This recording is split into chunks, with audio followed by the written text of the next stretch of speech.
Ok, entonces continuando con la probabilidad condicional, tenemos la regla de la multiplicación.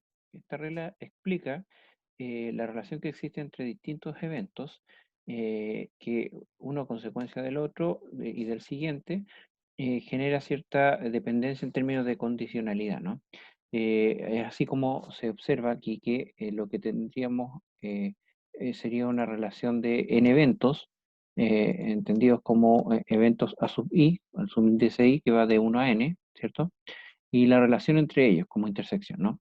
Entonces la probabilidad de su relación, intersección, digamos, sería igual a la probabilidad de que ocurra el evento A1 multiplicado por la probabilidad de que ocurra el evento 2, pero considerando que ya ocurrió el evento A1, ¿no? Vale decir, la probabilidad de que ocurra el evento A2 dado A1, y así entonces debiésemos considerar que el siguiente evento, en este caso la probabilidad de que el evento A3 ocurra, va a depender de la ocurrencia previa de A2 y A1, ¿no? Entonces, por lo tanto, ahí se debiese observar algo como la probabilidad de A3 dado A2 intersectado con A1, ¿no? Y así sucesivamente hasta tener los n eventos en relación que se puede resumir en esta expresión, ¿no? A sub n dado la intersección continua de A sub i entre 1 hasta n menos 1, el evento anterior al evento final a condicionar, ¿no? Eh, entonces, bueno, esto se puede entender también a través del siguiente ejemplo. Considera un experimento consistente en la relación, digamos, de tres cartas que se retiran de un mazo que tiene 52 cartas, ¿no? Calcule la probabilidad de que ninguna carta escogida sea de diamante. Entendamos entonces que este es un mazo de carta tradicional, este tipo de mazo que tiene cuatro pintas, ¿no? Esas cuatro pintas tienen la siguiente estructura. Consideremos entonces que tenemos 52 cartas, ¿cierto? 52 cartas que tiene cuatro pintas. Las cuatro pintas, entonces, en igual cantidad, consideraría a 13 cartas por pinta, por figura. 13, 13, 13 y 13. Eso implica que estamos, bueno, hagamos una relación de lo que significaría las pintas para que les haga sentido, ¿no? Diamante, en un caso que es lo que no queremos que salga, podría ser el segundo en lo que se llama como pica, ¿no? Una hojita, ¿no? También está el trébol, otro tipo de carta. Por último, las cartas asociadas al corazón, ¿no? Esos son los cuatro tipos de pinta que consideramos. Esos cuatro tipos de cartas, no queremos que salga el de diamante. Son 13 solamente esas 52, el resto, las otras 39, son cartas de distintas a ese diamante que queremos que salgan, que salgan y no de diamante, y de esas tres cartas que vamos a retirar. Entonces, dicho eso, lo que tenemos es que tenemos que definir el evento, y vamos a definir un evento genérico que tiene que ver con el hecho de retirar cartas que no sean de diamante. Entonces vamos a decir que tenemos una SUI y expresado como la iésima carta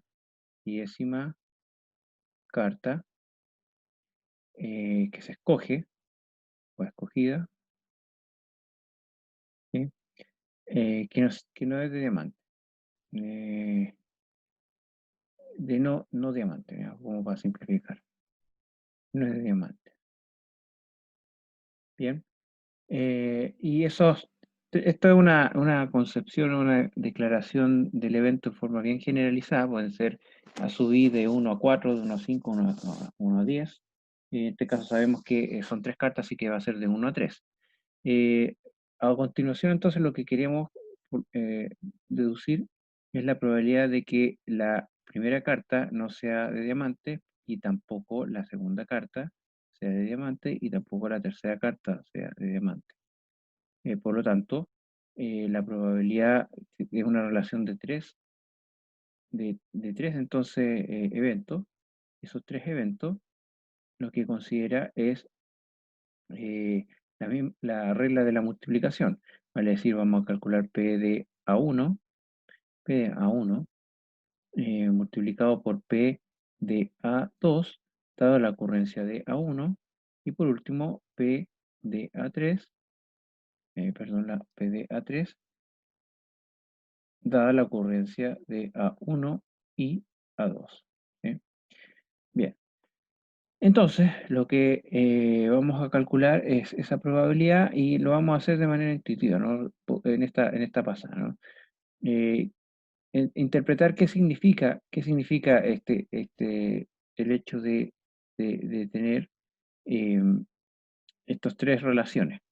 Entonces voy a volver a escribir esto ya, pero ya ahora en la expresión numérica, la declaración de A1, intersección con A2, intersección con A3, y eso va a ser igual a la probabilidad de A, que sería A, que la primera carta escogida sea de no diamante. Que no sea de diamantes, tengo 39 opciones, ¿no? 13 por 3, es- esta opción, esta y esta, de las 52. Por lo tanto, la probabilidad es la cardinalidad que no considera los diamantes, 39 de 52. Fíjense que si de 52 le quito una carta, me va a quedar 51 cartas, y si le quito otra carta, me va a quedar 50 cartas. ¿Ya? Eso es importante que se considere porque así debemos ir avanzando en esta dependencia, ¿no? Como depende el retiro de una carta con el siguiente movimiento, debemos ir descontando esto. Los 39 cartas son las que no consideran el diamante, entonces nosotros retiramos una carta en términos de probabilidad que no es de diamante, vamos a retirar la segunda carta que hace mención a la relación A2 dado A1, por lo tanto ahí vamos a sacar 38 cartas. ¿Por qué 38? Porque ya tenemos, ya retiramos una carta, ya no son 39, son 38, y no son 39, y tampoco son 52, ya no son 52, serían 51 cartas. Y por último, el retiro de la tercera carta depende de lo que haya ocurrido en A1 y en A2. Y ocurrió que en A1 y en A2 ya se han retirado dos cartas, por lo tanto aquí queda 37 de 50 cartas. ¿Bien? Y eso ya nos da un resultado que es matemático, un cálculo, digamos, que se puede sacar, que pueden concluirlo ustedes a través de esa misma relación. Bien, ok. Pasemos entonces a una segunda definición de tipo de probabilidad condicional. Aquí hablamos de una ley, la ley de probabilidad total, que lo vamos a ver en dos perspectivas. Primero en su declaración propiamente tal, en continuación una interpretación desde la teoría de conjunto, ¿no?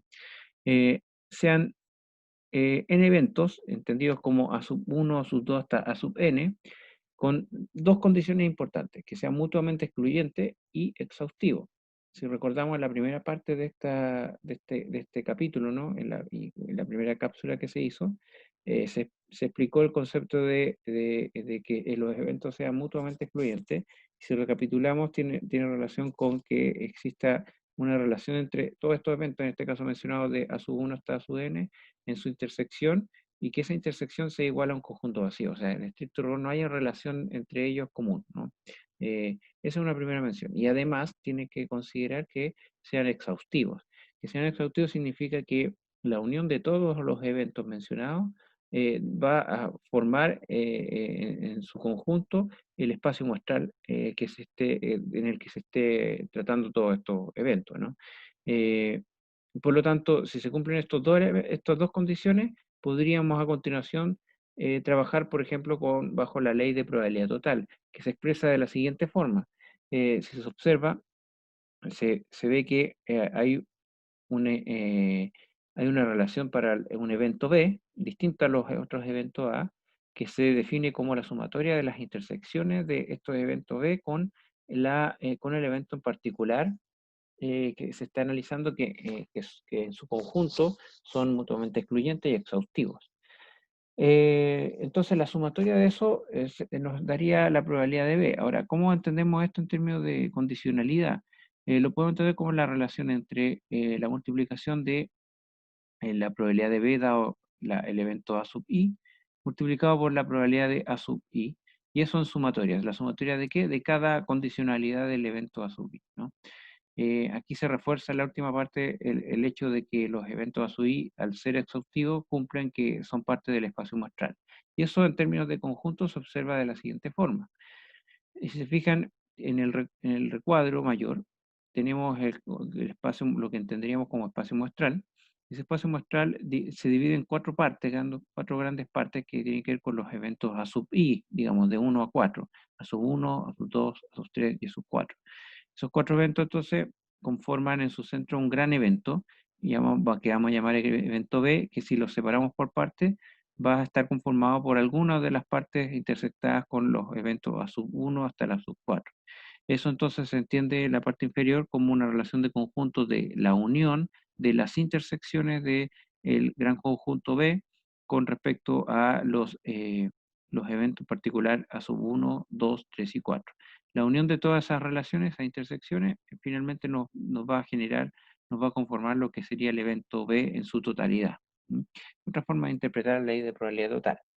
Veámoslo a través de un ejemplo que en el fondo hace ya relación desde lo matemático hasta lo más ingenieril, ¿no? En este caso, entendamos que vamos a trabajar sobre la producción de un producto que se fabrica desde distintas fábricas, específicamente desde cuatro fábricas, ¿no? Dice, cuatro fábricas producen un producto, cada fábrica aporta distintas producciones del mismo producto, y es la producción total de esta empresa que tiene cuatro fábricas, digamos, es la suma de esos resultados, A, B, C y D, entendiendo que estas letras mayúsculas indican la producción de cada fábrica. Interpretémoslo con un poquito más de un aporte, un apoyo más gráfico. Pensemos que cada fábrica entonces aporta a la totalidad con una probabilidad de PDA. En el caso de la fábrica B de igual forma, la fábrica C también y la fábrica D. Entonces eso nos lleva a un gran resultado que podría llegar a una gran bodega, ¿no? Y esa gran bodega se hace una inspección, un chequeo y se encuentra con un problema, porque se encuentra con que un artículo está en mal estado. Sí. Ahora, ¿cómo se puede saber de qué fábrica salió?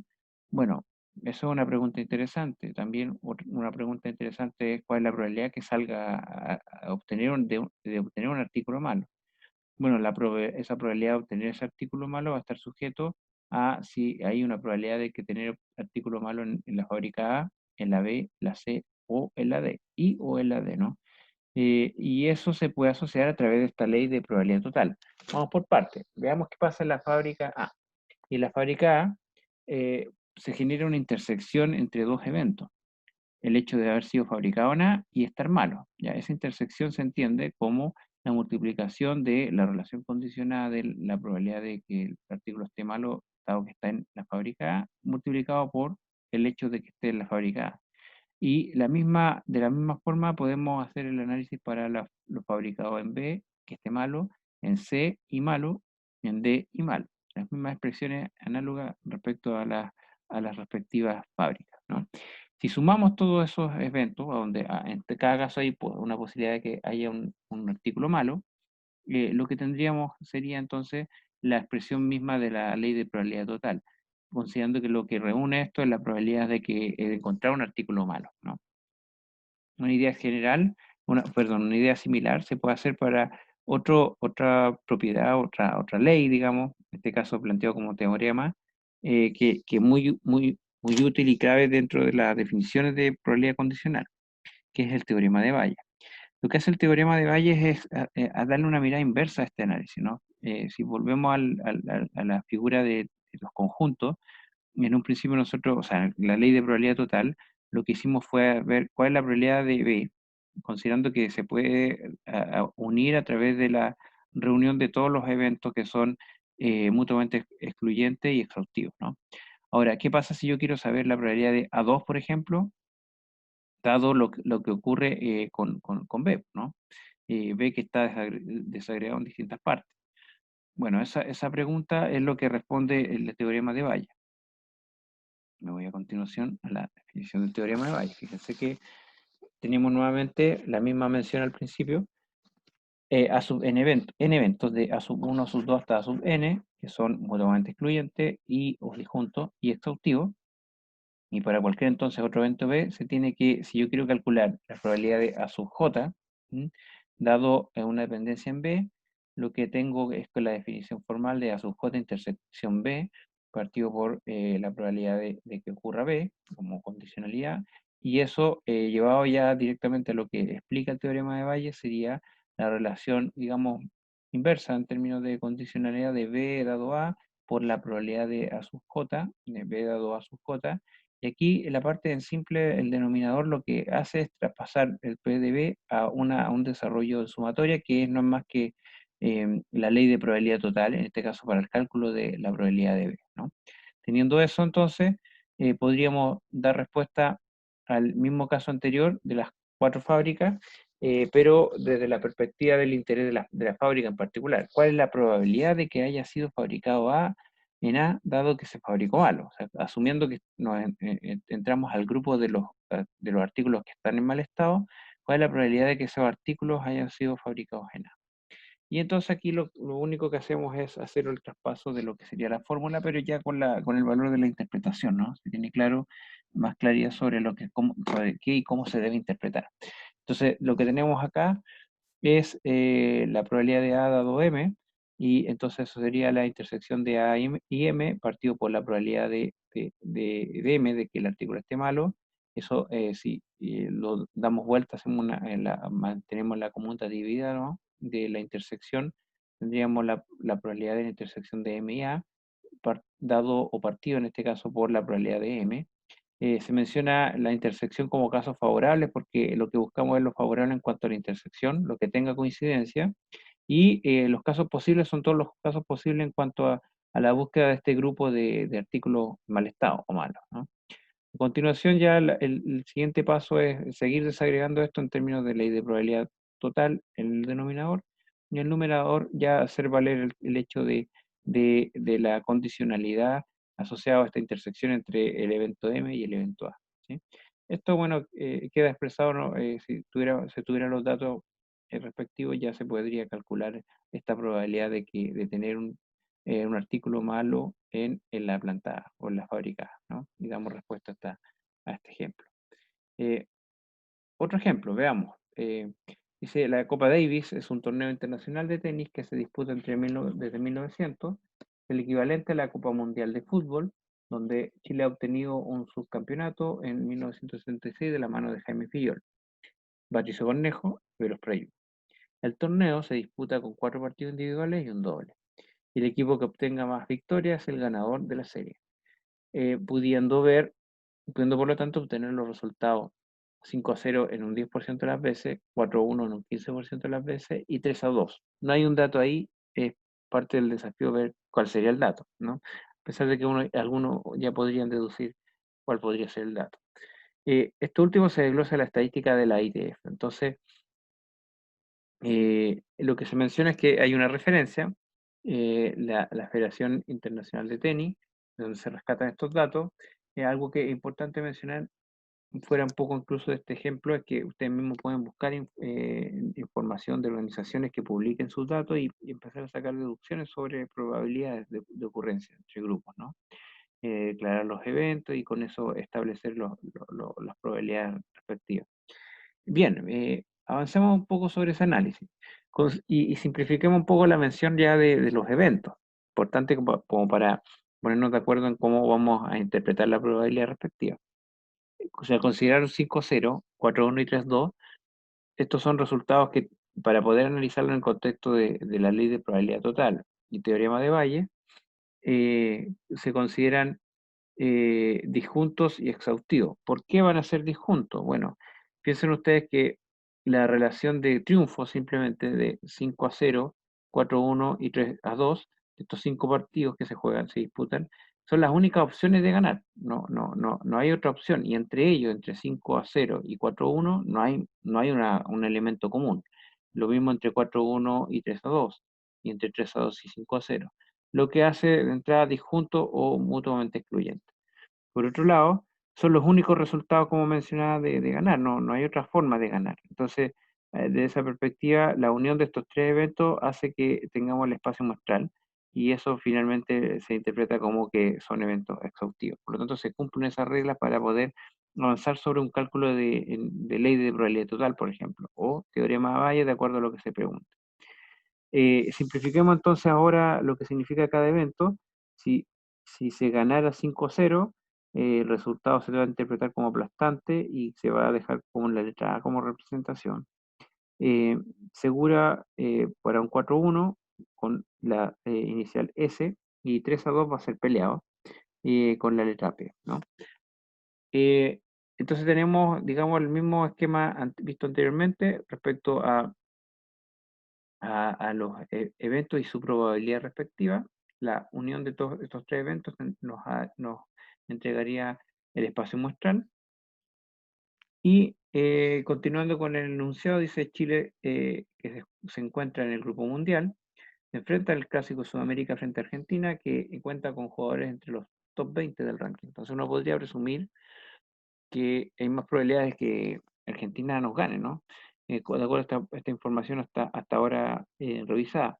Pero esto hay que demostrarlo o rechazarlo, digamos, con el resultado que vamos a obtener de los cálculos de probabilidad, ¿no?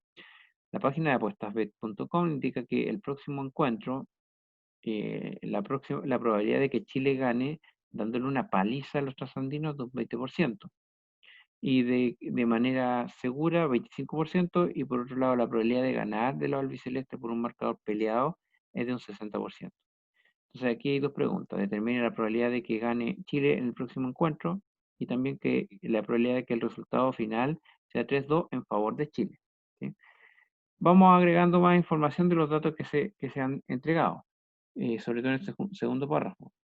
Observemos que lo que queremos saber en ambas preguntas es cómo gana Chile, ¿no? Qué probabilidad de que gane Chile el encuentro, independiente de los resultados que sean aplastantes o seguro peleados. Y en segunda instancia, la otra pregunta por la probabilidad de que el resultado final sea 3-2, en particular 3-2, vale decir peleado, a favor de Chile, ¿sí? Siempre a favor de Chile. Entonces es lo que se expresa aquí primero con un nuevo evento, el evento C, que tiene que ver con que Chile gane. Entonces, P, paréntesis C o PDC, estaría mencionando la probabilidad de que Chile gane. Ahora, Chile podría ganar de forma aplastante, de forma segura o de forma peleada, ¿no? Por eso también se hace un esquema, digamos, como central, en donde este evento abarcaría cualquiera de los tres posibles resultados, ¿no?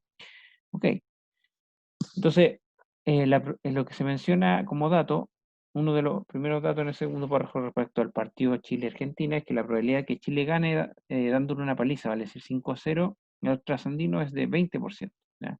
Como hay una relación respecto a que gane Chile, pero relativo a el hecho que gane en forma aplastante, eso debería ir casi encasillado en el primer recuadro, ¿no?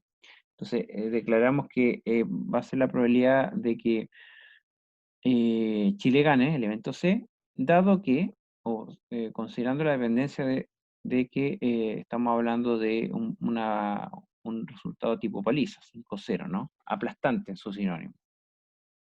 De manera segura un 25%. Entonces, de la misma idea en que dedujimos lo anterior, se deduce que debería estar en la zona media ese 25%. Y bueno, nos queda por concluir qué pasa con el tercer caso. ¿Y por qué? Porque fíjense que el 60% se menciona la probabilidad de que los albicelestes ganen, no que Chile gane. Eh, por un marcador peleado. O sea, dentro del grupo de los resultados peleados, la probabilidad de que gane los albicelestes es del 60%. O sea, hay una condicionalidad, la condicionalidad de este grupo de partidos peleados. Eso va en el denominador. Y en el numerador se habla de Argentina. Pero cuando tenemos una relación de denominador común, en la condicionalidad, el complemento se cumple. Igual que la regla de probabilidad, el complemento se cumple, ¿no?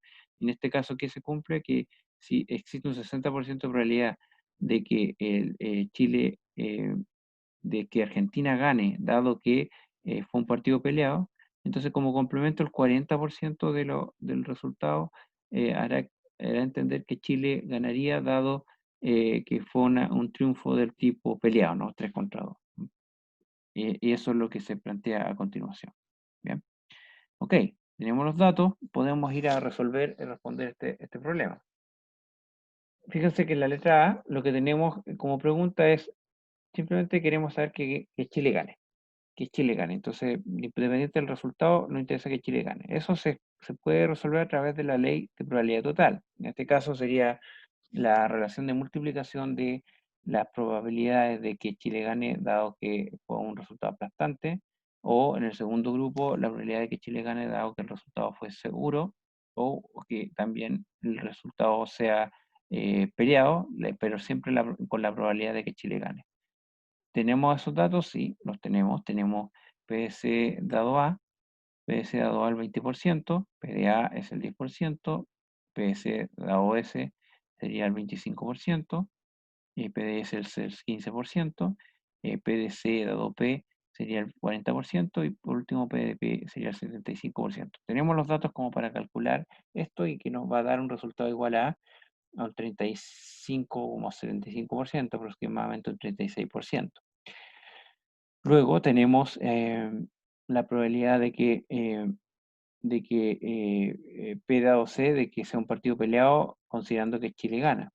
Entonces aquí tenemos el teorema de Bayes que nos ayuda a hacer el cálculo y si ya recuerdan su relación, tenemos la expresión que finalmente se reduce a entenderlo como la probabilidad de que Chile gane dado que fue un partido peleado multiplicado por la probabilidad de que sea un partido peleado y eso dividido por la condición de que estamos hablando en un contexto, un grupo que se asocia a la probabilidad de que Chile haya ganado. ¿Ya?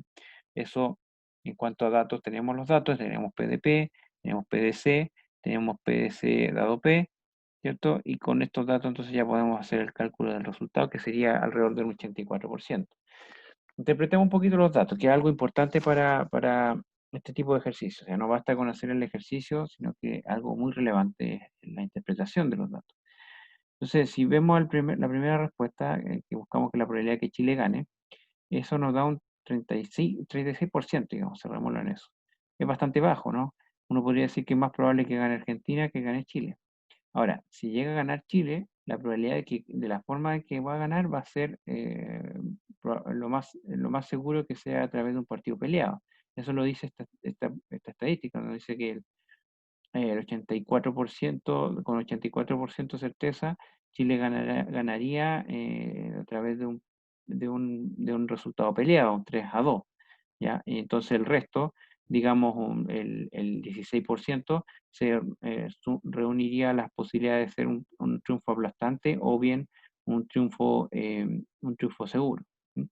Entonces esto ratifica la idea de que, claro, los jugadores argentinos al ser top 20 están en un mejor nivel como para poder ganar y eso da certeza, ¿no? O sea, da certeza y asegura, asegura la interpretación, vale decir, ¿no? Ok, veamos un par de ejemplos como para reforzar esta idea. Tenemos el siguiente ejemplo, dice, eh,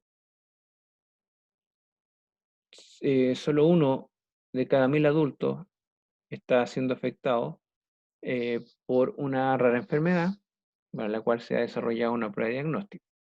Durante la prueba, cuando un individuo padece la enfermedad, presentará un resultado positivo el 99% de las veces, mientras que un individuo sin enfermedad mostrará un resultado de prueba positivo de solo el 2% de las veces. Si se hace una prueba en un individuo seleccionado al azar y el resultado es positivo, no sé cuál sería la probabilidad de que el individuo tenga la enfermedad. Fíjense que la pregunta al final dice cuál es la probabilidad de que el individuo tenga la enfermedad, pero con un preámbulo que habla de se hace una prueba en un individuo seleccionado al azar y el resultado es positivo. Esa es una cosa importante porque nos da un acercamiento de lo que debiésemos calcular y cuáles serían los eventos a considerar. Entonces, volvamos y hagamos un desarrollo al respecto. Entonces tenemos que demos espacio, digamos, a poder desarrollar esto. Tenemos que una serie de eventos, en realidad resumido en un par, que primero habla de una enfermedad que se quiere analizar a través de un test, ¿no? Y en particular este test, qué tan certero seguro es en cuanto al resultado positivo. Entonces, aquí tenemos un gran grupo de adultos que pueden estar enfermos o no enfermos. En la principal mención que se hace acá es respecto a que estén enfermos, por lo tanto, podemos, digamos, establecer una relación o una definición de eventos que parta con el adulto enfermo. Entonces, el primer evento a definir es que el adulto o directamente, bueno, el adulto está enfermo. adulto está enfermo. Un siguiente evento tendrá que ver con, para dar respuesta a la pregunta, con el hecho de que se analiza la confianza que se tiene sobre el resultado positivo. Entonces el evento podría ser resultado positivo o resultado de la prueba o el test es positivo.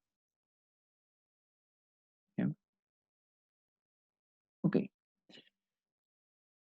Entonces tenemos los eventos que por ahora se puede entender que son los necesarios. Después veremos si es que habrá que definir otro evento.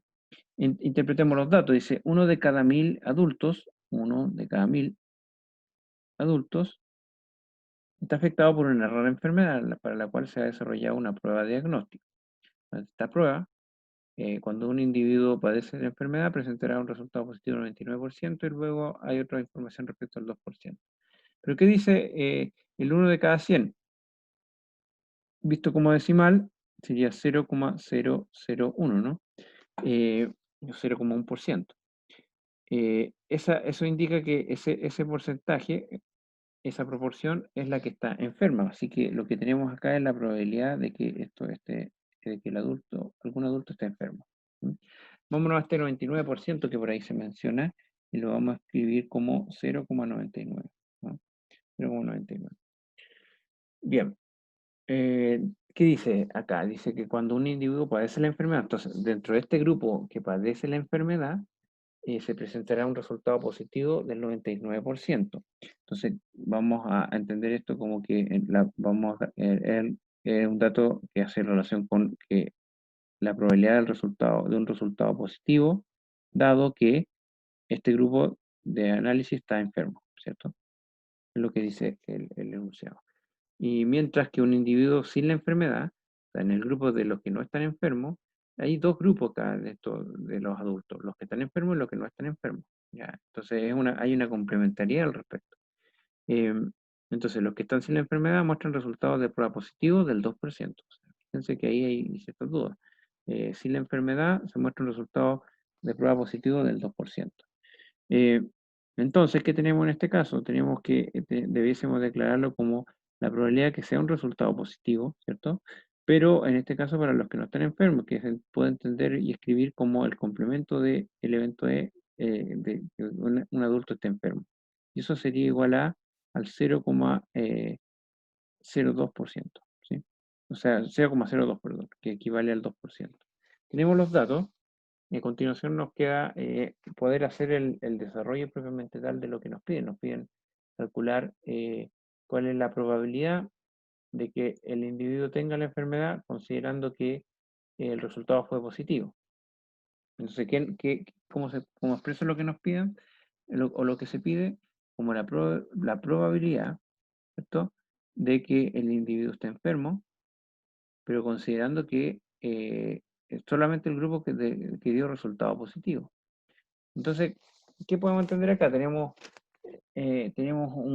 un espacio muestral conformado por dos grandes grupos, el grupo de adultos que están enfermos y los que no están enfermos, ¿sí?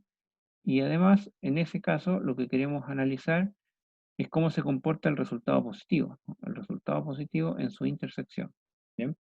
Entonces, lo que tenemos en definitiva es lo que dice el teorema de Bayes. ¿Qué dice el teorema de Bayes? Bueno, primero entendámoslo como una definición de probabilidad. Esta definición de probabilidad lo que hace es establecer la intersección entre PDE inter RP partido por la probabilidad de RP. Recuerden que en este caso, por teorema de Bayes, el denominador se desagrega, despliega a través de la ley de probabilidad total. Eso significa que eh, esto lo podemos llevar a la siguiente expresión. Consideren que aquí lo que hay que hacer previamente es aprovecharse de la conmutatividad para que tenga lógica, sentido, esta relación inversa o al revés, digamos, más que inversa, de condicionalidad. Vamos a declarar la probabilidad de RP dado E por P de E, ¿cierto? Y por otro lado, en el denominador desagregamos o desplegamos la ley de probabilidad total. ¿Qué dice la ley de probabilidad total? Es que vamos a calcular la probabilidad del resultado positivo, dado que tenemos enfermo, por la probabilidad de que esté enfermo el adulto, más la probabilidad, entonces, de que tengamos un resultado positivo, dado que no está enfermo el paciente, por la probabilidad de que no esté enfermo. ¿Sí? Revisemos si tenemos los datos para hacer el cálculo. Dice, la probabilidad de RP dado E sería, lo tendríamos acá, ¿cierto? La probabilidad de E también lo tenemos. La probabilidad de, entonces, de RP dado E, y por la probabilidad de E lo tenemos. Y en el segundo caso del denominador, la probabilidad de RP dado EC, complemento de E, o sea, que no esté enfermo, no lo tenemos de manera explícita, pero sí lo podemos deducir. Ah, perdón, sí lo tenemos, está acá. ¿Sí? Lo que no tenemos es el complemento de la probabilidad de que no esté enfermo. Pero bueno, tenemos la probabilidad de que digamos, esté enfermo. El complemento de este grupo que es ambivalente, ¿no? Es que la probabilidad de que no esté enfermo sería el complemento de lo anterior, o sea, 0,999. ¿Sí? Tenemos el dato. Por lo tanto, al momento de reemplazar, simplemente se calcula, se lo dejo a usted, les dejo el resultado para que comparen.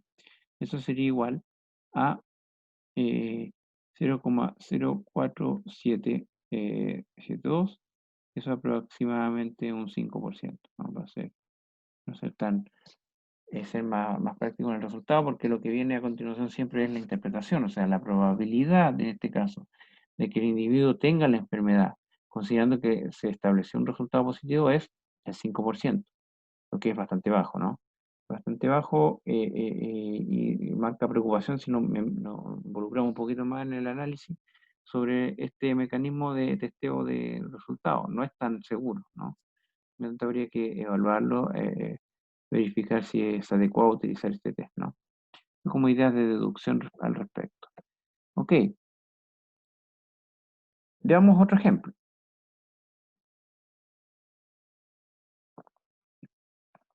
Bien, el siguiente ejemplo entonces, lo que dice es que tenemos a un gerente de departamento que em,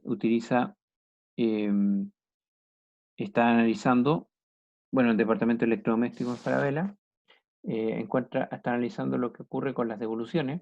Dice que ha encontrado, por la experiencia de varios años, la probabilidad de un cliente devuelva una compra es de 0,1 o del 10%, ¿no?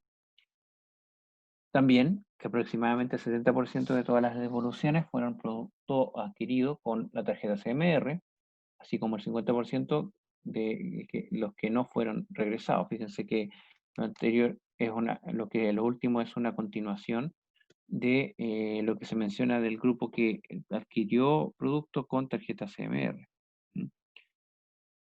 Ok, entonces hay un 70% y un 50%, y a continuación vamos a la pregunta.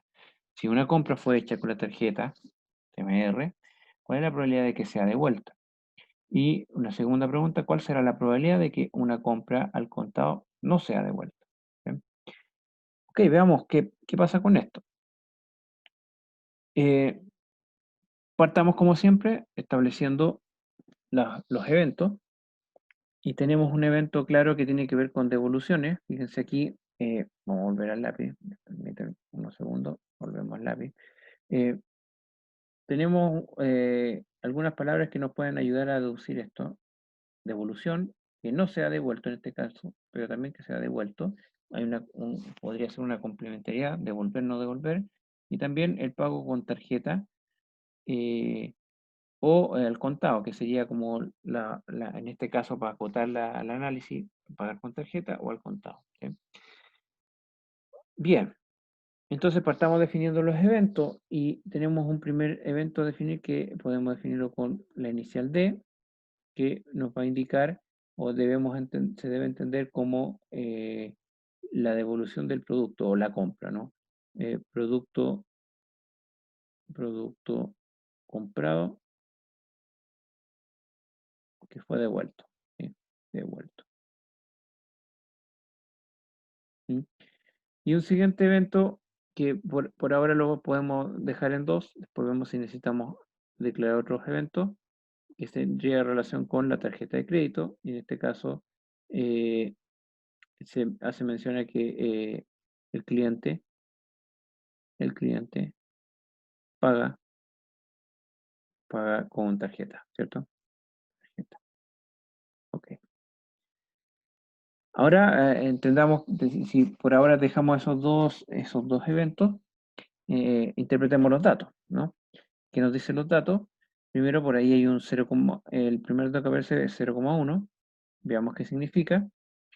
Significa entonces que la probabilidad de que un cliente devuelva la compra es de 0,1. Que el cliente devuelva la compra es lo mismo que decir que el producto comprado fue devuelto. Por lo tanto, lo que tenemos acá como dato es la probabilidad de D, ¿sí? El D declarado. Luego vamos al 70%, lo vamos a expresar en 0,7. Nos dice que, eh, nos dice que el 70% de las devoluciones, del grupo de devoluciones, fueron productos adquiridos con la tarjeta CMR. Entonces, concentrados solamente en el grupo de devoluciones, dentro de ese grupo, algunos compraron con tarjeta. Por lo tanto, lo que nos dice acá como dato es la probabilidad de comprar con tarjeta, dado que fueron devueltos esos productos, ¿ya? Y un tercer caso dice así como el 50% de los que no fueron regresados. Para ese 50% es como esa oración, digamos, es una continuación de lo anterior. Dice, 70% de todas las devoluciones fueron productos adquiridos con tarjeta CMR, así como el 50% de las que no fueron regresadas. O sea, se concentra esa idea en el uso de tarjeta. Por lo tanto, la diferencia es que, si bien habla de tarjeta, aquí hace mención a los que no fueron regresados. Por lo tanto, tenemos la probabilidad de que de tener uso de tarjeta en el grupo de productos no devueltos, que se puede plantear como el complemento de lo anterior, ¿no? Y eso es igual a 0,5. ¿Bien? Entonces, aquí, ¿qué tenemos? Tenemos, también podemos entender como un gran grupo acá, en una distinción, un gran grupo que requiere de ser analizado, digamos que entre lo que hace mencionar a la devolución y el complemento de la devolución no devuelto, ¿cierto? De Super C, y que queremos analizar para el grupo que ocupa tarjeta, ¿no? Ocupa tarjeta en su intersección respectiva. Podríamos después analizar respecto a los que no usan tarjeta, al contado, digamos, o que es como que incluso son complementarios, se podría plantear de esa forma, ¿no? Incluso si uno más riguroso en eso, es un gran conjunto que tiene que ver con tarjeta y con contado, ¿no? Podría ser así. ¿Mm? Bien, entonces, bueno, eh, para seguir analizando esto hay que pasar por la revisión de que estos eventos sean mutuamente excluyentes y exhaustivos. Entonces, este dibujito, digamos, de conjunto nos podría ayudar a interpretar eso. Primero, ante la pregunta si son mutuamente excluyentes, la respuesta debe ir por el lado de la explicación que diga que las intersecciones son vacías. Y eso claramente aquí se ve, y en el sentido común, la lógica de entender esto también nos dice que si no es devuelto, entonces va a ser devuelto. O sea, este devuelto o no devuelto. No hay otra opción entre esa paridad de grupos, ¿sí? También se puede analizar en perspectiva, a pesar de que no siempre ocurre, en este caso, el grupo de relación con tarjeta o al contado también podría tener esa misma relación. Pero volvamos a la idea de devolución o no devolución. Sabemos ya que es mutuamente excluyente o disjunto, y debemos confirmar si es que es exhaustivo. Y bueno, para que sea exhaustivo, la unión de los eventos D y el complemento de D debe ser igual al espacio muestral. Y aquí claramente se observa que es así, ¿no? Todo esto, D unión D super C, es finalmente el espacio muestral lo que analizaremos. Ok, dicho eso, entonces podemos trabajar si es que lo necesitamos con la ley de probabilidad total o con el teorema de Bayes. La primera pregunta nos pide eh, considerar que si esto fue una compra con tarjeta CMR, bueno, calcule o cuál es la probabilidad de que sea devuelta. Entonces, dentro del grupo de tarjetas, de los que compramos con tarjeta, ¿cuál es la probabilidad de que sea devuelta? Entonces, lo que nos pregunta es la probabilidad que sea devuelto, dado que estamos considerando el grupo de aquellos adultos o usuarios que compraron con tarjeta, ¿no? Esto, si hacemos la relación de teorema de Bayes partiendo por la probabilidad condicional, eh, vemos que acá usamos la intersección de intersección t, ¿cierto? Dividido por la probabilidad de t, ¿sí? Eh, Sabemos que esto se puede invertir para adecuarlo al uso del teorema de Bayes, P de t inter d, ¿sí? Partido por P de t, ¿no? Y PDT lo podemos incluso extender un poquito más al tiro por la ley de probabilidad total, que es la sumatoria de todos los posibles conjuntos condicionados, que sería la probabilidad de T dado D por la probabilidad de T más la probabilidad de T dado D complemento por la probabilidad de D complemento. ¿Bien? Entonces, con eso, visto eso, lo que tendríamos a continuación es que deberíamos, en este caso, revisar si si existen los datos suficientes, ¿sí? ¿Y qué se dice respecto a los datos suficientes? Eh, Veamos, bueno, me falta un poquito desarrollar la parte superior. Hagamos eso. Eh, P de T dado D por P de D, ¿cierto? Partido por esto que ya está expresado, P de T dado D por P de D más P de T dado D complemento por P de D complemento, ¿sí? Ahora sí, analicemos los datos. ¿Tenemos P de T de D? Lo tenemos. ¿Tenemos P de D? Lo tenemos.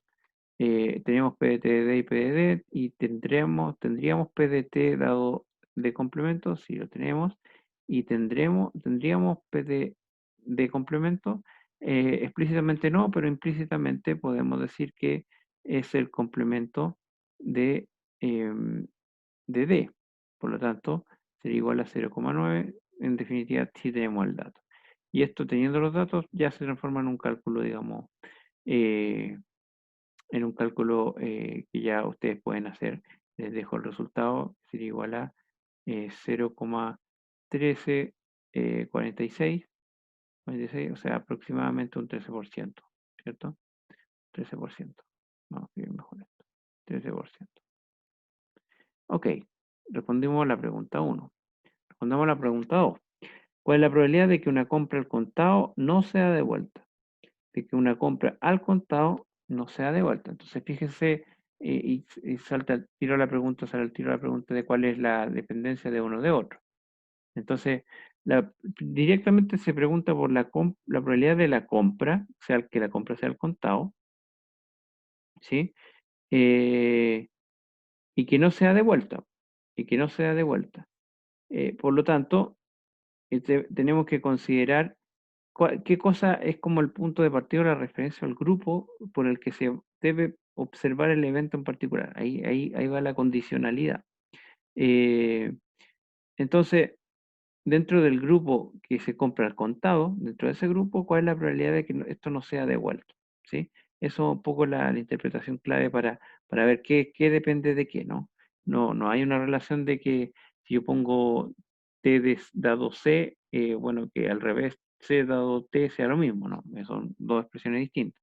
Entonces, vamos a calcular, de acuerdo a esto, la probabilidad de que se pague, de que se tenga una compra al contado, el complemento perdón, el, el complemento del contado sería el T complemento, T super C, pero que eso condiciona el grupo que está pagando el contado, cuál es la probabilidad de ese grupo que no sea devuelto. Entonces, el no sea devuelto sería el complemento de que sea devuelto. Aquí también ocupamos entonces la, el teorema de Bayes. Sin embargo, y bueno, podríamos ver si tenemos los datos suficientes. Veámoslo a continuación con el desarrollo. Me voy a saltar toda esta parte previa, que es como el camino seguro, ¿no? Y nos vamos a detener en la última expresión, en P de el T complemento, dado D complemento, ¿sí? Por P de D complemento, y eso dividido por P de T complemento. Ya despliego aquí el teorema, la ley de probabilidad total nuevamente, de D complemento por P de D complemento más P de T complemento dado D por P de D. ¿Mm? Ok. Ahora, lo importante a continuación es ver si tenemos todos los datos, ¿no? P de T complemento dado D complemento, explícitamente no lo tenemos, pero podríamos deducirlo. ¿Cómo? De la siguiente forma. Recuerden que la complementariedad en las probabilidades condicionales se mueven en numeradores, teniendo el mismo denominador común. Por lo tanto, si yo busco una relación de este tipo, lo encuentro acá. P de T complemento dado D complemento sería la relación de la diferencia entre 1 menos 0,5. Particularmente aquí da el mismo valor, pero es coincidencia simplemente por el número. En general debemos hacer ese análisis de complementariedad de 1 menos 0,5. Entonces tenemos este dato, lo tenemos. P de D complemento lo tenemos también 0,9, ¿cierto? Y abajo se repite esa expresión y vemos la siguiente, P de T complemento dado D, ¿sí? P de T complemento dado D, tampoco lo tenemos explícito, pero lo podemos deducir de la expresión de P de T dado D, P de T complemento dado D, y eso sería igual a como complementariedad al 0,3, ¿no? Eh, Tenemos el dato entonces. Y por último, PDD también lo tenemos, así que tenemos los datos suficientes como para obtener el cálculo, digamos, de eh, de, de este problema, esta pregunta, la pregunta 2. Entonces yo, al igual que anteriormente, les dejo expresado el resultado. 0 sería 0,9375, que aproximadamente un 94%, ¿no? Entonces, si interpretamos un poquito esto, ¿no? El 94% de las personas o los clientes que compraron al contado no devolvieron el producto. Eso es bastante bueno, ¿no? Es bastante positivo. En contraste, en la letra, en el pregunta 1, el problema 1, el 13% de quienes compraron con tarjeta, en este caso MR, devolvieron el producto, el 13%. Visto de otra forma, el, el 87%, ¿no? de los, eh, de los productos no devueltos fueron pagados con tarjeta, un 87%, ya no, los no devueltos. En cambio, el 94% de los productos pagados al contado no fueron devueltos, ¿sí? Entonces, entre 94 y 87, la mejor probabilidad que nos diga que de no devolución tiene que ver con, entonces, con eh, pago al contado, ¿no? El pago al contado pareciera ser más seguro, más certero. ¿Sí? Solamente de esa perspectiva, la empresa podría hacer algún tipo de campaña para evitar devolución o ver por qué los que pagan con tarjeta tienden a tener mayores devoluciones. Ese tipo de interpretación es la que se espera que ustedes vayan logrando, además del desarrollo propio del cálculo, tener una interpretación adecuada que deduzca cosas interesantes, ¿no? Bien, y por último, nos vamos a quedar con el concepto, el concepto de independencia, este concepto que establece una relación desde la probabilidad condicional para ver cuándo se cumple esta independencia. Entonces, si tenemos dos eventos, A y B, que son independientes entre sí, se va a entender que esa independencia si se cumple la relación de que la probabilidad de A dado B va a ser simplemente igual a la probabilidad de A. O sea, no hay una dependencia respecto a la probabilidad de B como condicionante. Cualquier cosa distinta, por ejemplo, hacer una mención o que uno diga, ya decía, la probabilidad de A y B es igual a P de A, entonces la probabilidad de B y A es igual a B, a la probabilidad de B. No, eso no es cierto. ¿No? Eso es lo que hace mención la siguiente línea, y son dependientes para cualquier caso. Por último, una nota al respecto, considera que cuando hablamos de intersecciones de dos eventos independientes, eso simplemente hace una multiplicación entre ellos, no se hace una relación de dependencia, de condicionalidad. Entonces uno podría hacer una relación respecto a lo que parece la parte superior. Dice, la probabilidad de A dado B, esa probabilidad de A dado B, va a ser igual a A. Entonces yo podría decir, bueno, la probabilidad de A dado B por definición de probabilidad condicional es igual a la probabilidad de la intersección de A y B partido por la probabilidad de B. Si entiendo que la intersección de la probabilidad de A inter B es igual a P de A por P de B y está dividido entonces por P de B, se simplifica la relación y queda igual solamente a P de A. Básicamente dice eso. O sea, no hay dependencia respecto al evento que condiciona, es independiente. Y bueno, en este caso se debería ir multiplicando las expresiones, ¿no? La misma idea de si se aplica a la ley, a la regla de la multiplicación, si hay dependencia, directamente son multiplicaciones, ¿no? Del evento respectivo. ¿Bien? Bueno, esto se ocupa bastante, por ejemplo, lo van a ver en los industriales en el curso de confiabilidad, donde los eventos que se analizan en general se entienden en un alcance de independencia, ¿no? Y así también en los cursos futuros de informática, tal vez algunos elementos de estadísticas como esto, de independencia o ya las otras probabilidades y leyes, ¿no? El teorema y leyes de la probabilidad condicional se aplican en distintos contextos de análisis. ¿Bien? Bueno, eso es en cuanto a esta unidad. Ya nos veremos para un siguiente capítulo.